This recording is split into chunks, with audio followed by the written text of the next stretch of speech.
Et salut, ça va bien? Eh ben, c'est bien. Moi aussi. Ouais, t'as vu, je flex un peu, j'ai acheté un nouveau micro. C'est cool, ça. Je me suis fait un kiff, j'ai trouvé un petit Blue Spark pas trop cher. Et du coup, bah, je l'ai pris. Et du coup, bah, maintenant j'ai un nouveau micro, et comme ça vous avez un son qui est cool. N'hésitez pas à me dire par rapport aux anciennes vidéos ce que vous pensez du son. Alors moi je trouve que ça fait une grosse diff. Après est-ce que c'est juste que je suis en kiff de ouf sur le micro ou si c'est que le son est vraiment bon. Même si je pense que le son est plutôt pas mal. On va pas se le cacher, par rapport à mon micro canon d'avant, je pense qu'il est quand même largement meilleur. Bref, on va arrêter de flex un peu. On va aujourd'hui parler de plusieurs petits projets que je voulais faire sur la chaîne. Du coup, avec ce setup là, j'ai investi un petit peu. Je vous ferai une vidéo où je vous expliquerai la grosse diff, les différents trucs que j'ai pu changer et du coup le matériel que j'ai investi pour faire ce setup, combien ça aurait dû coûter au réel avec ce que je voulais de base, et finalement avec le setup que j'ai acheté, combien ça m'a coûté. Tout ça, donc voilà, si ça vous intéresse, n'hésitez pas à le dire en commentaire, comme ça me motive à faire la vidéo. Et puis au moins je fais pas une vidéo dans le vent, si elle vous intéresse, c'est quand même nettement plus intéressant. Donc voilà, et en plus je vais essayer de faire d'autres projets avec ce setup. J'aime bien ce setup un peu cool, un peu chill. Je vous cache pas que moi ce que j'aime dans la vidéo, c'est faire de la vidéo et monter les setups pendant 3 plombes, installer les lumières, les machins, les trucs, pour faire une vidéo que je vais tourner en 1 heure et mettre quasiment autant de temps en montage de setup, ça me saoule. Alors que déjà comme ça je peux tourner quand même pas mal de trucs et vous tournez du coup pas mal de formats différents, et c'est de ça dont je vais vous parler aujourd'hui, un peu des différents formats, et comme ça vous pourrez me dire si ça vous plaît, si ça vous plaît pas, si ça vous hype et si vous avez envie que je fasse ce genre de format ou si ça vous intéresse pas du tout. Dans un premier temps, je pense qu'on va essayer de faire du simulateur pour FPV. Voilà, j'en ai 5 ou 6 différents, j'en ai essayé, il y en a que j'ai poncé à plus de 180 heures, il y en a où j'ai mis seulement 2-3 heures comme ça pour test, parce que à ce moment là il y avait une promo Steam ou des trucs comme ça et que ça m'intéressait d'essayer pour avoir la diff, voir s'il n'y avait pas mieux que ce que j'ai actuellement. Donc voilà pour le premier format, mais ça on en a déjà fait, alors je sais pas si au moment où je tourne cette vidéo, la vidéo FPV simulateur est sortie ou pas, mais j'en ai déjà fait une et voilà, je trouvais ça cool et je voudrais en refaire ou faire juste des sessions d'entraînement ou des choses comme ça. Donc voilà pour cette thématique là. Ensuite je sais qu'il y a pas mal de gens. Ensuite, je sais que j'ai échangé pas mal avec plusieurs personnes qui me parlaient un petit peu de mon job d'indépendant en tant que photographe et vidéaste pro, et du coup, comment ça se passe, est-ce que c'est aussi cool que ce qu'on pense le statut d'auto-entrepreneur, est-ce que le fait d'être tout seul c'est pas relou, comment on trouve les contrats, est-ce que les clients sont pas hyper chiants, tout ça. Donc voilà, si ce format là vous plaît, ça aussi ça peut être cool d'échanger là-dessus si vous avez quelques questions sur justement le statut d'indépendant en tant qu'entrepreneur. Là du coup on va parler photo vidéo, mais il y a plein de choses qui peuvent se transposer à plein d'autres métiers. C'est vraiment le statut en lui-même, on peut en parler, et après on peut élargir justement sur tout ce qui est photo vidéo, enfin sur mon métier quoi. Donc voilà, si ça vous plaît, même chose, n'hésitez pas à le marquer en commentaire, et je pense que s'il y a suffisamment de personnes que ça hype, je lancerai soit sur Insta, soit sur l'onglet communautaire un appel aux questions ou un appel aux interrogations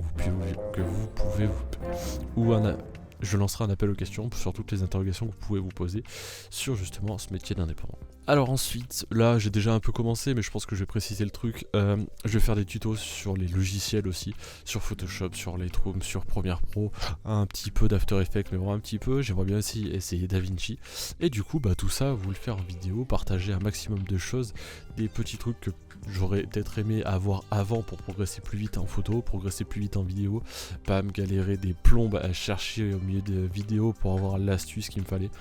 Ça sera des formats assez succincts je pense, mais des trucs efficaces, c'est-à-dire que c'est 5 minutes pour un tips. Et puis ça sera que ça avec le titre bien explicite sur la vidéo, et comme ça si vous avez besoin on fera une playlist et vous n'aurez plus qu'à chercher exactement ce que vous voulez, vous n'aurez pas à chercher dans une vidéo de 35 minutes le tips d'1 minute 30 qui vous sauve la vie. Donc voilà, si on parle de Dodge and Burn, on parle de Dodge and Burn, si on parle de Speed Frequency pour Photoshop, on parle de ça, si on parle d'une transition particulière ou de colorimétrie particulière sur Premiere, et ben ça sera que ça. Et du coup, ça sera simple dans des playlists dédiées et vous aurez facilement accès à l'astuce dont vous avez besoin. Et c'est reparti. Après 3 plantages de son, on est reparti. Alors on s'en était arrêté au tuto logiciel.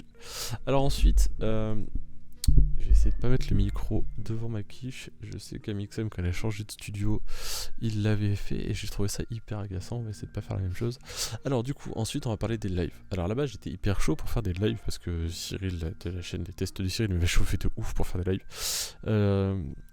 Parce que c'est une super idée et qu'en plus quand on fait ça avec des potes c'est plutôt sympa à faire. Le souci c'est que du coup j'ai appelé SFR, parce que qui dit live dit fibre. J'ai appelé SFR pour savoir si je pouvais avoir la fibre, parce qu'il m'avait appelé genre il y a un mois pour me dire vous êtes éligible. Ouais je sais, je suis un peu lent à rappeler les gens mais c'est pas grave. Et du coup je les appelle, et je dis oui bonjour monsieur SFR, je voudrais la fibre, apparemment je suis éligible. Un quart d'heure après il me dit que c'est pas possible, que du coup c'est mort, et que du coup j'ai bien fait de pas donner aucune information personnelle aux gens qui m'avaient appelé avant, parce que c'était une arnaque. Bon en même temps, vu comme ça avait l'air d'être une grosse bande de guignols, c'est pas étonnant, mais en même temps chez SFR des moments, excusez les gars, mais il y a quand même une belle bande de guignols.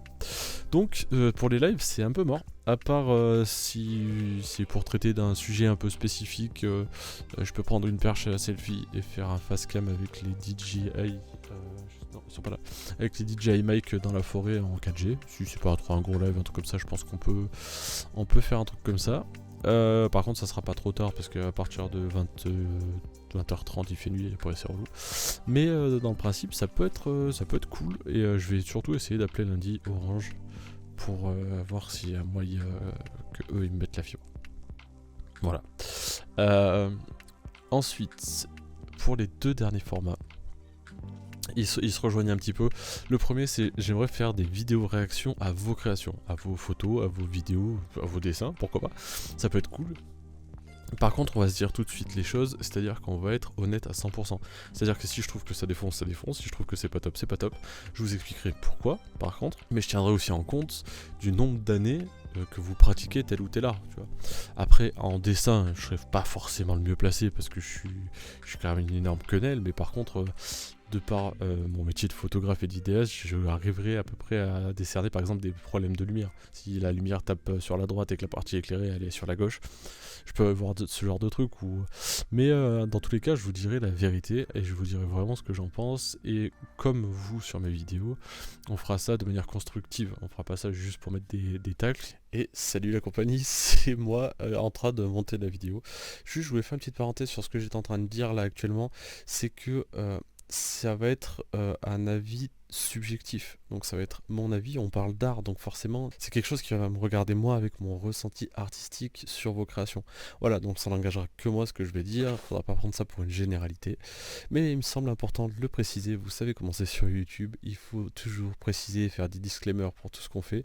Voilà, c'est chose faite. En attendant, j'espère que cette vidéo vous plaît, j'espère que le contenu que j'ai envie de vous proposer vous intéresse, et je vous dis bon visionnage, à plus tard. Si ça vous intéresse, n'hésitez pas à me le dire, vraiment ça peut être cool.